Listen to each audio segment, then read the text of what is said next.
இந்த ஆட்சிக்கான மெயின்டெட் 5 வருஷம். ஸோ 5 வருஷம் கழிச்சு சொல்றதா சரியா இருக்கும். 2.5 மணி நேரம் முடிச்ச பிறகுதான் நீங்க பாஸ் மார்க்கா ஃபெயில் மார்க்கான்னு சொல்ல முடியும். நீங்க எப்படி எழுதுறானா ஒரு 2-3 பக்கமாவது எழுதின பிறகுதான் நீங்க சொல்லணும். தாவேகாவுடைய தலைவராக திருச்சியில் பேசினார், பாலிடிக்ஸ் பேசினார். சிஎம் பாலிடிக்ஸ் பேச வேண்டிய அவசியம் இல்லை. அவர் பேசணும். ஓகே, நீங்க ஜெயலலிதா அவர்கள் பேசினாங்களா, எம்ஜிஆர் அவர்கள் பேசினாரா, மோடி அவர்கள் பேசினாரா? உங்களுக்கு பிரஸ் மீட் வேணும்னா பாண்டே சும்மா இருக்காரு, நீங்க வச்சுக்கோங்க. அது அதுக்கு விஜய் பேசுறாரு. விஜய் சாருக்கு மோடி அவர்கள் தான் இன்ஸ்பிரேஷன் நினைக்கிறீங்க? 2019-20 காலகட்டத்தில் சூப்பர் ஸ்டார் ரஜினிகாந்த் அரசியல் கட்சி ஆரம்பிச்சாலும் பாண்டே சார் மாதிரி ஒரு தகுதியான ஆட்களுக்கு அவர் கை காமிச்சு அவர் சிஎம் ஆக்குவாரு. அண்ணன் அப்படி நினைச்சிருக்க மாட்டார் நம்புறேன். ஏன்னா அவர் எந்த காரணத்துக்காக வரமாட்டேன்னு நினைச்சாரோ அதே காரணங்கள் எனக்கு உண்டு. நான் 2-3 சந்தர்ப்பங்கள்ல அண்ணன் கூட பேசுற சந்தர்ப்பம் கிடைச்ச போது, நான் ஆக்டிவ் பாலிட்டிக்ஸ் வரமாட்டேனே உங்க தகவலுக்காக அப்படின்னு கேட்டாங்க. அதனால இல்லனே, பாண்டே ரஜினி சார் கட்சியுடைய முதல்வர் முகம்னா அதெல்லாம் ஓவர். எனக்கு தோல்ல கை போடணும், நம்ம தோல்ல கை போடக்கூடாது. உங்க தோல்ல எப்பெல்லாம் கை போட்டாங்க, அதை இப்போ ஏதாவது ஒரு நிகழ்வு சொல்லலாமே. லதா ரஜினிகாந்த் அவர்களை பேட்டி கேட்க உள்ள தலைவர் இருந்தாரு. நான் தலைவர் டிஸ்டர்ப் பண்ணல, நான் மாட்டு பேட்டிக்காக வெளியில் நின்று ப்ரிப்பேர் பண்ணிட்டேன். அப்போ பாண்டே வந்திருக்காருன்னு வர சொல்லுங்க அப்படின்னு. அவங்க வீட்டு மோர் குடிச்சிங்களா? நிறைய. நான் உள்ள இப்போ சமீபத்தில் அவங்களுடைய அம்மா தவறின போது நம்ம கூட இருந்தோம். அப்பயும் அவர் திரும்பி ரீகால் பண்ணார், சார் that 15 days. அது மாதிரி அந்த நட்பு தொடர்ந்துகிட்டே இருக்கிறேன். அண்ணிட்ட கூட எவ்வளவு நம்பர் இருக்கு தெரியாது. அவருக்கு நம்பர் நான் அத்தனை நம்பர் வச்சிருக்கேன். 1 2 3 அப்படின்ற மாதிரி. ஒய்ஃப் 1 2 3 தான் இருக்கக்கூடாது. அஜித் சார் 1 2 3 இருக்கு. Max Gold, cash for gold. Call 044 4545 4545. Holidays nale adu namma GT Holidays da. GT Holidays, South India's #1 travel brand. Dr. Srivarma's Wellness Guruji ஆயுர்வேத மருத்துவ முகாமில் பங்கு பெற 9500946634 என்ற எண்ணை தொடர்பு கொள்ளவும். வணக்கம் சார். வணக்கம். ரொம்ப சந்தோஷம். இந்த டைட்டில்ல எல்லாருமே கேட்டிருப்பாங்க, இன்னைக்கு ஒரு 10 இன்டர்வியூ கொடுத்துருக்கீங்க அப்படின்னா எல்லா இன்டர்வியூலையும் இந்த டைட்டில் ஏன் வச்சிங்க? அண்ட் உங்களுக்குமே இந்த கேள்வி வந்திருக்குல்ல சார், என்ன சார் ஒன்று நடிச்சா லாயர் நடிக்கிறீங்க, இல்லை போலீஸை நடிக்கிறீங்க, ஏன் அப்படின்னு இந்த கேள்வி கேட்டாங்க. ஸோ இந்த கேள்விக்கான பதில் கேட்கும் போதே ஓகே, நான் இல்லை லாயரா இல்லை என்ன மாதிரி அப்படின்ற நம்ம இன்னும் கதாபாத்திரங்களை தீர்மானிக்கிற அளவுக்கான நடிகரா வரல. நான் நடிகராகவே வரலன்னு நினைச்சிட்டு இருக்கேன். நான் வெறும் ஒரு தோற்றம் அளிக்கக்கூடிய ஒரு ஆளாக தான் நினைக்கிறேன். அப்பீர் இன் ஃபிலிம் ரேதர் தான் ஆக்ட் இன் ஃபிலிம் அப்படின்னு நான் நினைக்கிறேன். ஸோ நம்ம செலக்ட் பண்ணி இது பண்ண மாட்டேன் அப்படிங்கிறதுக்கு ஒன்றும் இல்லை. நான் மைண்டில் ஆக்சுவலாக நான் வச்சிருக்கிறேன், நம்ம இந்த யூனிஃபார்ம்டு காஸ்டியூம்ஸ்லாம் நம்ம அவாய்ட் பண்ண பார்க்கலாம் அப்படின்னு, ஜேர்னலிஸ்டாக பண்ண வேண்டாம் அப்படின்னு. பட் ஒர்த்தான கேரக்டர் வரும்போது நீங்கள் அது யார்கிட்டயோ கொடுத்த சத்தியம் இல்லையே. நானா சார் இடும்போது அது திரும்ப இன்னொரு யூனிஃபார்மான்னு யோசிக்கல. அந்த யூனிஃபார்முக்குள்ளே இருக்கக்கூடிய ஒரு கதை ஒன்று இருக்குல்ல, அது ரொம்ப இன்ட்ரெஸ்டிங்காக இருக்குது. அப்போ அது ட்ரைவ் பண்ணும்போது நீங்கள் அது வெள்ளை சட்டை போட்டாங்கன்னா காக்கி சட்டை போட்டாங்கன்னா ஆங்கராக இருக்கும் போது கேள்விகள் சில நேரத்தில் கேமராவை நோக்கி நம்ம லீடு கொடுப்போம். இங்கே சினிமாவில் நடிக்கும் போது கேமரா ஒரு ஆப்ஜெக்டாக நினச்சி பண்ணுற மாதிரி ஒரு விஷயம் இருக்கும். ஸோ அதை நீங்கள் எவ்வளோ ஈஸியாக அடாப்ட் பண்ணிக்கிட்டீங்க? அந்த நேர்கொண்ட பார்வை அதுக்கு ஒரு மிகப்பெரிய ஒரு லெசனாக இருந்துச்சு அவங்களுக்கு ஆக்டர் ஜேர்னிக்கு வரதுக்கு. ஜேர்னலிசம்ங்கிறது ரியாலிட்டி, ரியல் டைம் நம்ம இது பண்ணுறோம். இது ஒரு கற்பனை உலகம், இது ஒரு பெரிய ஒரு கற்பனை கோட்டை. அப்போ இது மூலமாக நிறைய விஷயங்களை மக்கள் சொல்கிறாங்க. ஆனால் இதுதான் பெருசு. அது கற்பனை கோட்டைன்னா வாஸ்ட் ரீச். நீங்கள் ஒரு ஜேர்னலிசத்தில் பண்ணக்கூடிய ரீச்சை விட இந்த மாதிரி சினிமாவில் கிடைக்கிற ரீச் அலாதியானது, ரொம்ப அதிகமாக. என்னைய நிறைய பேருக்கு கவனிக்க ஆரம்பிச்சு இந்த அஜித் சாரோட நடிச்சிங்களே நீங்கள் தானே அப்படிங்கிறது தான். நான் அதுக்கு முன்னாடி 20 வருஷமா அந்த ஃபீல்டில் இருக்கேன். ஆனால் அது அதோட பெருசாக கவனிக்கப்படுது. ஒரு பெரிய ரீச். அப்போ அதற்கு பின்னா அஜித் சார் நான் ஃபர்ஸ்ட் படம் நடிக்கும் போது 2 நாள் நடிச்ச பிறகு அவங்க சாயந்தரம் கேட்டாங்க, சார் நீங்க ஃபர்ஸ்ட் நடிக்கிறீங்க படம் எப்படி ஃபீல் பண்றீங்க நீங்க? இது ஒரு பெரிய ஒரு ஸ்ட்ரக்சரல் ஒரு டீம் ஒர்க் பண்ணுது. அது இவ்வளவு பெரிய நெட்வொர்க் இருக்குங்கிற ஒரு திரைப்படங்கிறது ஒரு நபருடைய கனவாக இருக்கலாம்.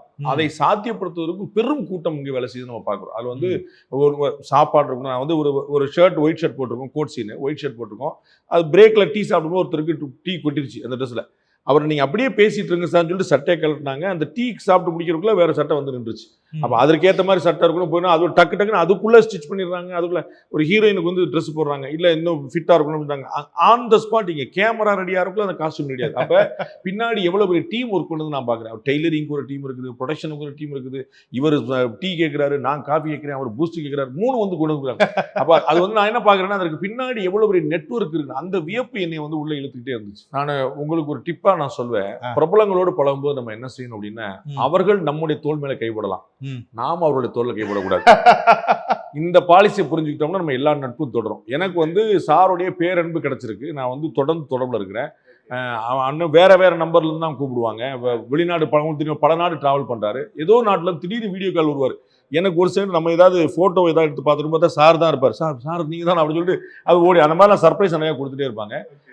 அதனால நான் ஒரு நாள் ஃபோன் பண்ணி அப்புறம் சார் எப்படி இருக்கீங்க அப்படின்னு கேட்கக்கூடாது. ஓகே, அது வந்து அது ஒரு பேசிக்கலான ஒரு நாகரிகம். அவர்கள் கூப்பிடும்போது எடுக்கிறதுக்காக தான் நம்ம நம்பரை வச்சிருக்கணுமே தவிர நமக்கு தோணும்போது தலைவா பாரு நான் தலைக்கிட்ட ஃபோன் பண்றேன் பாக்குறீங்களா அப்படிங்கிறதுக்காக நம்ம பண்ணக்கூடாது. அது வந்து அந்த ஒரு பேசிக் நாகரிகம் வச்சிருந்தா எல்லா நட்பும் தொடரும். அவருடைய நட்பு எனக்கு இன்னும் தொடருது. இப்போ சமீபத்தில் அவங்களுடைய அம்மா தவறின போது நம்ம கூட இருந்தோம். நம்ம வந்து இரவுகள் அவரோட கொஞ்சம் நேரம் ஸ்பெண்ட் பண்ணோம். அப்பயும் அவர் திரும்பி ரீகால் பண்ணார். சார் that 15 days அல்ல அது எவ்வளோ பியூட்டிஃபுல்லான விஷயம். அது மாதிரி அந்த நட்பு தொடர்ந்துகிட்டே இருக்கு. நான் கூட கீழே சொல்றேன் அண்ணிட்ட கூட எவ்வளோ நம்பர் இருக்குன்னு தெரியாது. ஏன்னா அவருக்கு நம்பர் நான் அத்தனை நம்பர் வச்சிருக்கேன். ஏன்னா வேற நாட்டில் வந்து பேசுவார். திரும்பி என்னைக்கா திரும்பி அந்த நம்பர் கொடுத்தாலும் வந்து 15 நம்பர் வச்சிருப்பேன். அஜித் சார் போட்டு வச்சுட்டு எல்லா நம்பரும் 1 2 3 அப்படின்ற மாதிரி. ஒய்ஃப் 1 2 3 தான் இருக்கக்கூடாது. அஜித் சார் 1 2 3 இருக்கு. Nice sir. பொதுவாக ஒரு கதாபாத்திரம் வந்து டிசைன் பண்ணுவாங்க. இல்லைன்னா அந்த நான் எழுதின கதைக்கு இந்த கதாபாத்திரம் கரெக்டாக இருக்குன்னு சொல்லி அவங்கள ரீச் பண்ணி இது பண்ணுவாங்க. ஸோ இதில் நடிச்சிருக்கவங்க எல்லாருமே அவங்க தான் ஃபர்ஸ்ட் ஆப்ஷனாக இருந்தாங்களா? பாண்டேவை ஏன் பிடிச்சேன்னு கேட்குறாரு. போய் அவன் தான் கிடைச்சான். அப்படி நான் கேட்கவே இல்லை, அது வாய்ப்பே இல்லை. ஸோ சொல்லுங்க. ஸோ இதுக்கு வந்து பாண்டே சார் தான் மைண்ட்ல வந்துட்டாங்களா ஃபர்ஸ்ட்? அது ஒரு விஷயம் என்னன்னா, பொதுவாக நான் ஒரு ஸ்கிரிப்ட் எழுதுறப்ப யாரையும் மைண்ட்ல வச்சுன்னு எழுத மாட்டேன். நான் ஏற்கனவே என்னுடைய முதல் அறிமுக பிரஸ் மீட்ல சொன்ன மாதிரி ஒரு ஹீரோவுக்கு ஸ்கிரிப்ட் எழுதுற பழக்கம் எனக்கு இல்லை, எனக்கு வராது. நான் ஒரு ஸ்கிரிப்ட் எழுதுறேன். அதுல யாரெல்லாம் இதுல வந்து ஃபிட் ஆவாங்க, யாரெல்லாம் இந்த கேரக்டர் ஜஸ்டிஃபை பண்ண முடியும், இல்ல உருவமா அதுக்கு ஈக்குவலா இருந்தா எப்படி அவங்கள எனக்கு வேண்டிய பர்ஃபார்மன்ஸை எக்ஸ்ட்ராக்ட் பண்ணிக்க முடியும்னு யோசிக்கிறாள். நான் அப்படி யோசிக்கிறப்ப ரொம்ப நான் எப்படி எல்லா விஷயத்தையும் வெற்றி சாருக்கு நிறைய ஆப்ஷன்ஸ் பார்த்தேன். கொஞ்சம் செகண்ட் லீட்ல இருக்கிற ஆக்டர்ஸ் பார்த்தேன். இதுக்கு முன்னாடி கேரக்டர் ஆர்டிஸ்ட் பண்ணியிருக்கிறவங்கள லீடா போடலாமெல்லாம் யோசித்தேன். பெரிய ஒரு ஹீரோவெல்லாம் யோசித்தோம். இப்படிலாம் வந்துச்சு. ஆனால் பாண்டே சாருடைய கேரக்டருக்கு வந்து அதை நான் யோசிக்கவே இல்லை. நானும் சுப்பிரமணிய சிவா சாரும் பேசினு இருக்கிறப்ப அவர் ஸ்கிரிப்ட் தெரியும் பட்டுன்னு சொன்னார். ஆனால் பாண்டே என்ன பண்ண நார்வர்கள சார் சூப்பராக இருக்கு சார், மெசேஜ் போடுங்க சார். மெசேஜ் போட்டு அடுத்த நாள் மீட் பண்ணிட்டு ஸ்கிரிப்டை கொடுத்துட்டேன். ஸோ பாண்டே சார் அப்படி தான் வந்தார். மற்ற எல்லா கேரக்டர்ஸுக்குமே நீங்கள் சொன்ன அந்த விஷயங்கள் இருக்கும். 1 or 2 இப்போ இவரை ட்ரை பண்ணலாமா, அவரை ட்ரை பண்ணலாமா. ஃபார் எக்ஸாம்பிள் இப்போ சரவணன் சார் கேரக்டரு நான் முத கருப்பழனியப்பன் சாரை கேட்கலான்ட்டு யோசித்தப்ப இப்போ இது வந்து எப்படின்னா, நான் இது சொல்லாமல் இல்லையான்னு தெரியல. போனோம், பன்னீர்செல்வம் சாருக்கு ரொம்ப க்ளோஸ் ஆனவர். போனோம், பேசணும். பேசி முடிச்ச பிறகு அவர் என்ன யோசித்தாரோ தெரியல. அதன் பிறகு எனக்கு தெரியல, நீங்க வேற பாண்டே சார் இருக்கிறான்னு சொல்றீங்க, நான் ஒரு கொள்கையில இருக்கிறவன், அவரு ஒரு கொள்கையில இருக்கிறவரு, பண்றது சரியா இருக்குமான்னு தெரியல. அவருக்கான விருப்பமும் எனக்கான விருப்பம் கிடையாது.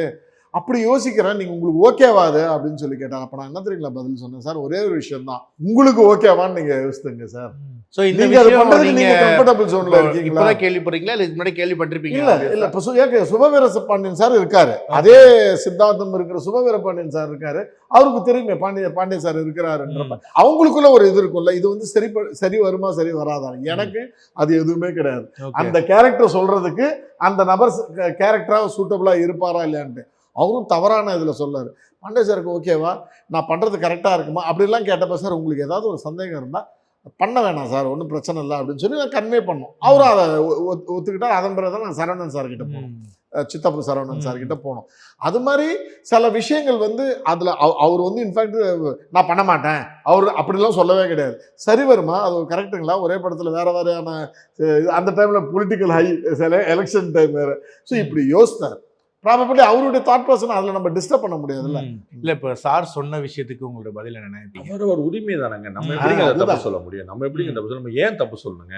நீங்க எப்படி இருக்கணும், நான் எப்படி சொல்ல, இதுவே முதல்ல தப்பு இல்லையா? நான் வந்து என்னுடைய வேலையை பார்க்குறேன், சார் வந்து கருப்பள்ளினுக்கு முழு உரிமை இருக்குல்ல.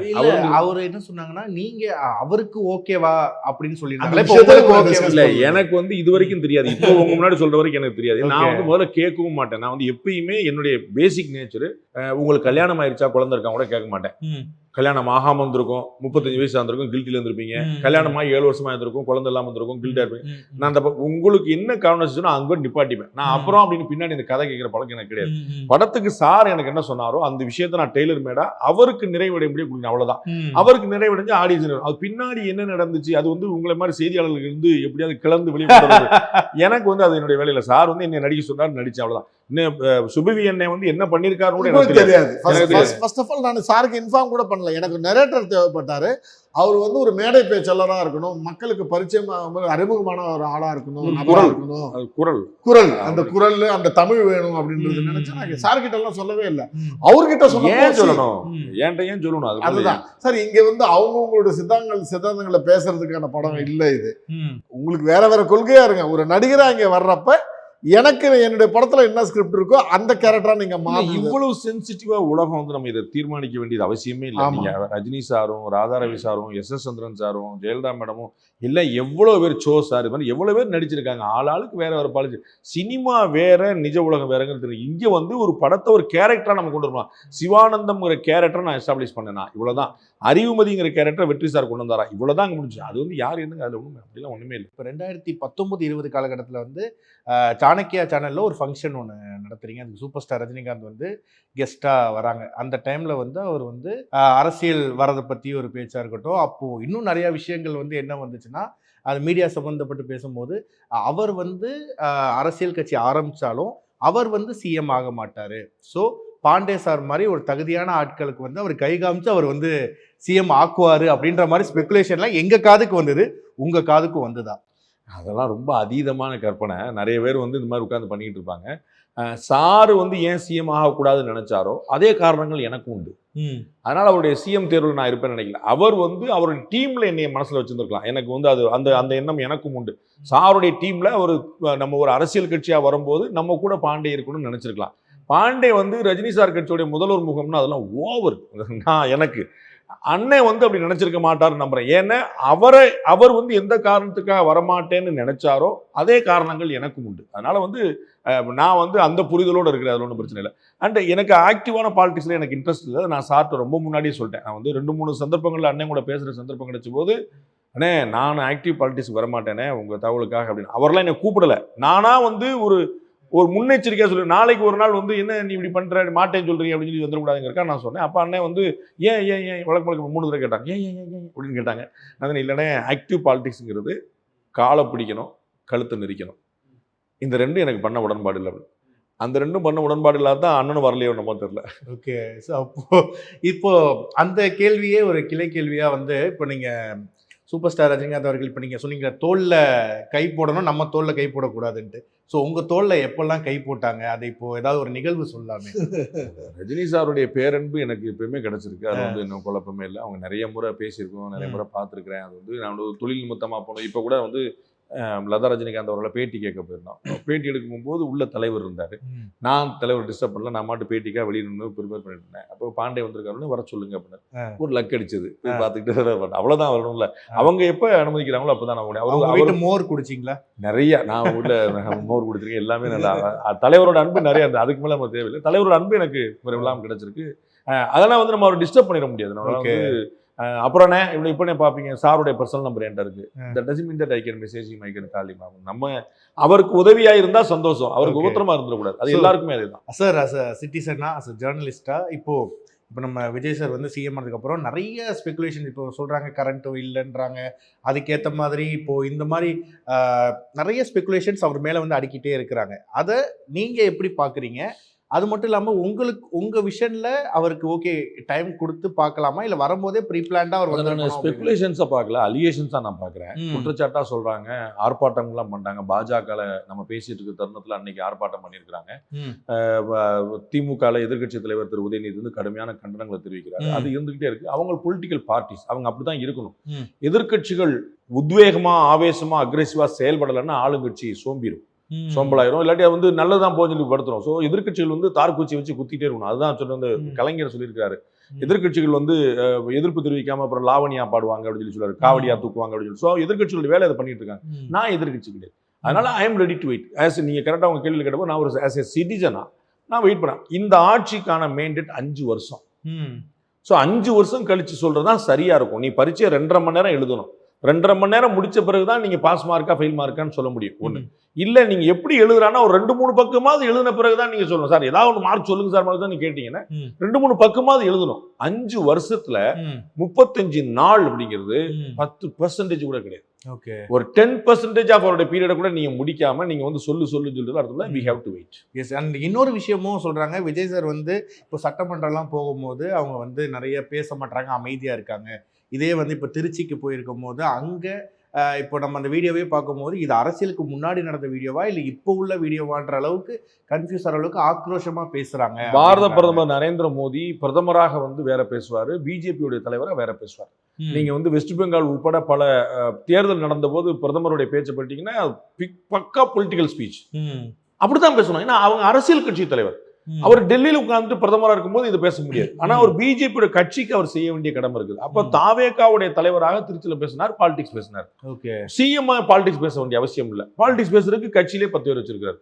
எல்லாத்தையும் அவரே செய்ய வேண்டியது இல்ல. இப்ப டைரக்டர் இருக்கிறாரு, அவர் பேசிக்கலா நடிகரா வரணும்னு ஆசைப்பட்டவர். இப்போ நானே நடிச்சிடுறேன், நானே ப்ரொடியூஸ் பண்ணிடுறேன், நானே மியூசிக் பண்ணிடுறேன், அது தேவையில்லை. ஒவ்வொரு டிபார்ட்மெண்ட் அவ்வளவுதான். அப்ப அவர் வந்து ஒரு பைலட்டா, ஒரு கேப்டனா, ஒரு அந்த இடத்துல அவர் வந்து அங்கங்க அலோகேட் பண்ணா போதுமான. அப்ப வந்து முதலமைச்சர் விஜய்கிட்ட செய்யறதுக்கு 10 பேர் இருக்காங்க. ஏன் அவரே செஞ்சுக்கணும்? அவர் பேசணும். ஓகே, நீங்க ஜெயலலிதா அவர்கள் பேசினாங்களா, எம்ஜிஆர் அவர்கள் பேசினாரா, மோடி அவர்கள் பேசுறாரா? ஸோ உங்களுக்கு ப்ரெஸ் மீட் வேணும்னா பாண்டே சும்மா இருக்காரு, நீங்க வச்சுக்கோங்க. அது வந்து அதுக்காக விஜய் பேசு அது we cannot expect. ஓகே, இது எனக்கு புரியுது சார். பட் இப்போ எல்லாருக்கும் ஒரு இன்ஸ்பிரேஷன் இருக்கு. இப்போ உங்களுக்கு ஒரு இன்ஸ்பிரேஷன் இருக்கும், உங்களுக்கு ஒரு இன்ஸ்பிரேஷன் இருக்கும், அவங்கள ஃபாலோ பண்ணுவோம். அதே மாதிரி விஜய் சாருக்கு மோடி அவர்கள் தான் இன்ஸ்பிரேஷன் நினைக்கிறீங்களா? ஏன்னா நீங்க சொன்ன எக்ஸாம்பிள் வச்சு பார்க்கும்போது விஜய் சாருக்கு பொலிட்டிக்கல் இன்ஸ்பிரேஷன் என்னன்னு எனக்கு தெரியல. ஏன்னா நான் அவர்கிட்ட வந்து பர்சனலா இன்டராக்ட் பண்ணதில்லை. அதனால அவருடைய மைண்ட்ல என்ன இருக்குன்னு எனக்கு தெரியாது. அவருடைய பேட்டர்ன் நிறைய மிக்சர், நான் வந்து அவரை தெளிவா பலமுறை சொல்லியிருக்கிறேன். அவருடைய ஐடியாலஜிங்கிறதே மிக்சர் கிரைண்டர் ஐடியாலஜியா தான் இருக்கு. உங்கள்ட்ட இருந்து வாடி அப்படி எல்லாத்தையும் கலந்துக்கிட்டு தான் வச்சிருக்காரு. அவர்கிட்ட வந்து அவருடைய கொள்கை தலைவர்கள் இருந்து ஐடியாலஜி எல்லாமே மிக்சரா தான் இருக்குது. ஒன்றியம்ங்கிற வார்த்தையை அவரும் பயன்படுத்துறாரு. அது திமுக பயன்படுத்தின வார்த்தை. தமிழ் சித்தாந்தம் பேசியிருக்காரு, சீமான் வச்சிருந்த விஷயம். நான் வந்து எல்லா சமூகத்துல இருந்து ஒருத்தர் பிடிக்கிறேன், அம்பேத்கருடைய கொள்கை தலைவர் என்றாரு, விடுதலை சிறுத்தைகளுடைய இடம். ஸோ எல்லா இடத்துல ஒன்று எடுத்து போட்டு ஏடிஎம்கே தான் கடுமைக்கு ஏடிஎம்கே தான் உள்ள வச்சிருக்காரு. ஏடிஎம்கே பாலிசி. ஸோ எல்லா இடத்துல ஒரு மிக்சர் பாலிசியா தான் வச்சிருக்காரு. அதனால ஒரு பொலிட்டிக்கல் ஐடியாலும் தனியா ஒன்று வச்சிருக்காருன்னு எனக்கு தெரியல. Because I have not interact. அந்த கட்சி இவங்க வந்து வேற ஒரு கட்சி சார்ந்து இருக்காங்க, நான் ஒரு வேற கட்சி சார்ந்து இருக்கும் போது 2 பேரும் ஒரே படத்துல இணைஞ்சா அது மக்கள் எப்படி எடுத்துப்பாங்கன்னு தெரியாதுன்னு சொன்னாங்களே. இதே மாதிரி நீங்க அதர் லாங்குவேஜ்ல படம் பண்ணும்போது அங்க இருக்கக்கூடிய நடிகர்களோ இந்த மாதிரி சொல்லியிருக்காங்களா? ஆக்சுவலா வந்து தமிழ்நாட்டுல மட்டும்தான் இந்த கட்சி சார்ந்த நடிகர்கள் நிறைய இருக்கிறது இங்க மட்டும்தான். ஓகே. அதே மாதிரி இப்ப கர்நாடகா, அதுக்கு அடுத்தது ஆந்திரா சொல்லலாம். இப்ப கொஞ்ச நாளா மலையாளத்துல நிறைய பேர் சுரேஷ் கோபி. ஆனா கன்னடாவை பொறுத்த வரைக்கும் உங்களுக்கு அந்த அளவுக்கு வந்து நடிகர்கள் வந்து கட்சி சார்ந்தவங்களா இருக்க மாட்டாங்க. ஃபார் எக்ஸாம்பிள் பிஜேபிக்கு சப்போர்ட் பண்ணி, ஃபார் எக்ஸாம்பிள் அம்பரீஷோடைய ஹஸ்பண்ட் ஒய்ஃப் சுமலதா மேடம் இருந்தாங்க. அவங்களுக்கு சப்போர்ட் பண்ணி யஷும் கேம்பெயின் பண்ணார் மண்டியாவில், தர்ஷன் சாரும் கேம்பெயின் பண்ணாங்க, மண்டியாவில் கேம்பெயின் பண்ணாங்க. அது ஆன பிறகு அவங்க இண்டிபெண்ட்டாக ஜெயிச்சாங்க. யாருக்கு எகெயின்ஸ்டா? குமாரசாமி பையனுக்கு எகெயின்ஸ்டா, ஜேடிஎஸ்க்கு எகெயின்ஸ்டா. ஸோ அந்த இடத்துல அவங்க யூஸ் பண்ண விஷயம் என்னன்னா, அம்பரீஷ் வந்து எங்களுடைய மென்டர், எங்களுடைய சீனியர், அவர் இப்போ நோ மோர், அவங்களோட ஒய்ஃப் வந்து நிற்கிறாங்க சப்போர்ட் பண்ணுறது. ஸோ நம்ம அன்னைக்கு இருக்கிற சுச்சுவேஷனுக்கு சப்போர்ட் பண்ண அது மாதிரியான விஷயம் தான் அங்கே இருக்கிற பாலிடிக்ஸ். அதனால் அப்படி ஒரு அனுபவம் எனக்கு வந்தது கிடையாது. அங்கே இந்த அளவுக்கு இவ்வளோ ஆக்டிவான பாலிடிக்ஸ்லாம் அங்கே கிடையவே கிடையாது. இப்போ நம்ம சோ அவர்களை வந்து ஒரு பெரிய எக்ஸாம்பிளாக சொல்கிறோம் சார். இப்போ வந்து அரசியல் சாணக்கியர். ஸோ அந்த மாதிரி வந்து ஓகே, இந்த ஜென்ரேஷனுக்கு வந்து ஓகே இப்போ பாண்டே அவர்கள்ட்ட கேட்டால் கரெக்டாக இருக்கும் அப்படின்ற மாதிரி ஒரு ஒப்பீடாக எடுத்துக்கலாம். ஏன்னா சாணக்கியான ஒரு கம்பெனியை வச்சுருக்கீங்க அப்படின்றதுனால இந்த ஒரு கேள்வி இப்போது நான் கேட்குறதுக்கு இல்லை, இப்போ உங்களுக்கே ஒரு தாட் இருக்குல்ல, ஓகே எனக்கு அரசியல் புரிதல் இவ்வளோ இருக்குது, இப்போது என்னால் ஓகே நீங்கள் அந்த ஒரு இது சொன்னீங்கன்னா கூட இப்போ என்னால் ஏற்றுக்க முடியலனாலும் ஒரு 5-10 வருஷத்துக்கு கூட நான் அந்த பதவியை ஏற்றுக்கலாம் அப்படின்ற மாதிரி இருக்கா? இல்லை என்னை கம்பேரே பண்ணாதீங்க அப்படின்றீங்களா? You are the first Pandey அப்படின்ற மாதிரி. அதாவது ஆளை இல்லாத ஊருக்கு இழுப்பு பூ சக்கரை அப்படின்னு ஒரு பழம் வந்து நம்ம வந்து இழுப்ப பூ நீங்கள் பார்த்தீங்கன்னா அது வந்து அந்த பூவை எடுத்து அப்படின்னா நல்லா ஸ்வீட்டாக இருக்கும். ஆமாம். அப்போ வந்து ஆனால் சக்கரை இல்லாதனால பூ வச்சுட்டு உட்காந்துருக்காங்க. அது மாதிரி வந்து சோசார் இல்லைன்னு வேணால் நீங்கள் சொல்லிக்கலாமே தவிர அதனால் அந்த இடத்துல பாண்டேவோ அரசியல் சாணக்கியரோ கிடையாது. நான் ஒரு ஜேர்னலிஸ்ட், அவ்வளோதான். நான் வந்து ஒரு ஸ்ட்ராட்டஜிஸ்டாக கூட நான் இன்னும் மாறல. ஒரு பிரசாந்த் கிஷோர் பண்ணுற மாதிரியான ஒரு விஷயம் கூட நான் வந்து ஜேர்னலிஸ்டோடு நிற்கிறேன். நிறைய பேர் என்னை ரீச் பண்ணுறாங்க, என் தம்பிகள் சொல்கிறாங்க நம்ம வந்து இல்லை நம்ம ஒரு ஸ்ட்ராட்டஜி டீம் ஆரம்பிக்கணும் அப்படின்னு. ஸோ இது அரசியல் சாணக்கியர்லாம் கிடையாது. ப்ரொஃபஷனா அதையும் எக்ஸ்டெண்ட் பண்ணலாமா, இப்போ எப்படி சினிமா பண்றோமோ அது மாதிரி பண்ணலாமான்னு ஒரு ஐடியா யோசிச்சுட்டு இருக்கோம். I am in discussion. அது வந்து தம்பிகள் வந்து ரொம்ப எனக்கு அதெல்லாம் ஆர்வம் இல்லை ஆக்சுவலா. தம்பிகள் அழுத்துறாங்க இல்லை நம்ம பண்ணணும் அது எப்படி மேட் அவுட் ஆகுது நம்ம வி ஹேவ் டு. ஸோ அரசியல் சாணக்கியங்கிறதுலாம் அது ஓவரான விஷயம். சாணக்கியா ஒரு சேனல் அவ்வளோதான், வேற ஒன்றும் இல்லை. சூப்பர். லக்ஷ்மிகாந்த் கொலை வழக்கில் இந்த விஷயத்தை எதிர்பார்த்து வரலாம். மக்கள் வந்து இப்போ ஒரு படத்துக்கு வராங்கன்னா நிறைய எதிர்பார்ப்போடு வருவாங்க. சில பேர் இந்த ட்ரெய்லர் பார்த்துட்டு இந்த கதைக்களம் வந்து இந்த மாதிரி இருக்குன்னு வருவாங்க. ஸோ டீசர் வந்து டீஸ் பண்ணுறதுக்காக ஒன்று வச்சுட்டு வேற ஒன்று வைப்பாங்க. ஸோ நீங்கள் இந்தந்த விஷயங்களை வச்சுட்டு வந்தீங்கன்னா கண்டிப்பாக என்டர்டைன்மெண்ட் எங்கேஜிங்கான ஒரு படம் வேணும்னு நினைக்கிற யார் வேணாலும் இந்த படத்துக்குள்ளே வரலாம். அதுக்குள்ளே ஒரு கருத்து இருக்கும், அதுக்குள்ளே ஒரு சென்சிட்டிவிட்டி இருக்கும், அதுக்குள்ளே ஒரு இன்டென்ஸான விஷயம் இருக்கும். அதே டைமில் ரொம்பவும் நீதி கதையெல்லாம் இருக்காது, படம் முழுசுமே நீதி கதையாக இருக்காது. அங்கங்கே கருத்துக்கள் சொல்லுவோம், அதை வந்து ரொம்ப எங்கேஜிங்காக சொல்லுவோம். லைக் இப்போ நம்ம ஸ்கூலில் டீச்சர் வந்து நம்ம பாடம் கற்றுக் கொடுக்குறப்ப எல்லா டீச்சரும் நம்மளுக்கு பிடிக்காது. சிலவங்க மட்டும்தான் வந்து சப்ஜெக்ட் சொல்லி கொடுக்குறப்ப கூட சேர்ந்து வேற ஒரு விஷயத்த பேசி பிளெண்ட் பண்ணி நமக்கு அந்த சப்ஜெக்ட் சொல்லி கொடுக்குறோம். அந்த டீச்சர் நமக்கு ரொம்ப பிடிக்கும். மலர் டீச்சர் மாதிரி, பவி டீச்சர் மாதிரி. பவி டீச்சர் தெரியல, மலர் பவி டீச்சர் உங்க படத்தோட. ஆமாங்க, ஆனா பவி டீச்சர் பத்தி உண்மையிலே எனக்கு நான் பார்த்தது இல்லை. நானும் தான் பார்க்கல. அது ஒரு tagline-ஆ மக்களுக்கு வந்து அது போயிட்டு பவி டீச்சர் அந்த டீச்சர் ரொம்ப நல்ல டீச்சர். எனக்கு வந்து அது மாதிரி இப்போ ராமானுஜம்னு எனக்கு ஒரு வாத்தியார் இருந்தார். என் வாழ்க்கையில அவர் மாதிரியான ஒரு வாத்தியாரை நான் பார்த்ததே கிடையாது. அவருடைய நினைவாக தான் இப்போ சரவணன் சார் அந்த கேரக்டர்ல நான் அது இன்ஸ்பிரேஷன். ஆமா, அவரு எனக்கு அதுல அவருடைய இன்ஸ்பிரேஷன்லாம் அந்த படத்துல வச்சா. அவர் எப்படி எனக்கு சில விஷயங்களை சொல்லி கொடுத்தாரு, நல்ல நல்ல பழக்கங்களை சொல்லி கொடுத்தாரு எனக்கு, அதெல்லாம் நான் படத்துல வச்சிருக்கேன். ஸோ என்னை பொறுத்தளவுக்கும் ஒரு எங்கேயோ போயிட்டேன் இல்ல, அந்த இது எதிர்பார்த்து வர்றது மக்கள். அதுதான் என்னை பொறுத்தளவுக்கும் மக்கள் ஒரு விஷயத்த சொல்றப்ப எங்கேஜிங்கா சொல்லணுன்றது வந்து நான் ரொம்ப ஸ்பெசிஃபிக்கா இருக்கேன். ஸோ இந்த படம் வந்து ரொம்ப எங்கேஜிங்காக ஒரு இன்டென்ஸான விஷயத்த சொல்லும். அதை வந்து கண்டிப்பாக எதிர்பார்த்து மக்கள் வரலாம். ரொம்ப ஒரு இந்த பக்கமும் ஒரு ஆர்ட் ஃபிலிம், அந்த பக்கம் ஒரு கமர்ஷியல் ஃபிலிம், ரெண்டும் சேர்ந்தா ஒரு பேரலல் ஃபிலிம்னு என்ன சொல்கிறோம், ஒரு பிரிட்ஜ் ஃபிலிம்னு என்ன சொல்கிறோம், அந்த எதிர்பார்த்து வரலாம். Super sir. சார், உங்களுக்கு அஸ் அ ஆக்டராக இதில் பார்க்கும்போது இது வரைக்கும் நம்ம பார்த்துருக்கோம், ஓகே வருவீங்க அந்த இதில் வந்து கதையை நகர்த்துற மாதிரி வந்துட்டு போவீங்க. இது வந்து ஃபுல் அண்ட் ஃபுல் ஷோல்டர் பண்ணுற மாதிரி ஒரு விஷயமா இருக்குது. ஸோ ஷோல்டர் பண்ணது நான் இல்லை, டேரக்டர் தான். நீங்கள் அதுக்கு அடுத்து கம்ப்ளீட் பண்ணால் நீ வெற்றி சார் உள்ள நிறைய கேரக்டர் சொல்லலாம். நீங்கள் 2 சீனே வந்தாலும் நிறைய பேர் வந்து உள்ள இம்பாக்ட்ஃபுல்லான கேரக்டர் அதில் இருக்குது. அப்படின்னா சார் வந்து கேரக்டர்ஸை வெயிட்டு தான் வைக்கிறார். என்னுடைய ரோல் வந்து ரொம்ப ஸ்ட்ராங்காக நிற்கிது அந்த கதையினால். அதில் என்னால் ஏதாவது பெட்டராக பர்ஃபார்மன்ஸ் டேரக்டர் ஓகே சொல்லிட்டார், அதனால் ஓகே சொல்லிட்டாருன்னு அவர் சாட்டிஸ்ஃபை ஆகிட்டார். பப்ளிக் ஓகே சொன்னாலும் நானும் காத்துட்டு இருக்கிறேன் ஆர்வம். Thank you so much for lovely time. Thank you, நன்றி. Max Gold, cash for gold. Call 044 4545 4545. Holidays nale adu namma GT Holidays da. GT Holidays, South India's #1 travel brand. Doctor Sreevarma's wellness Guruji ஆயுர்வேத மருத்துவ முகாமில் பங்கு பெற 9500946634 என்ற எண்ணை தொடர்பு கொள்ளவும்.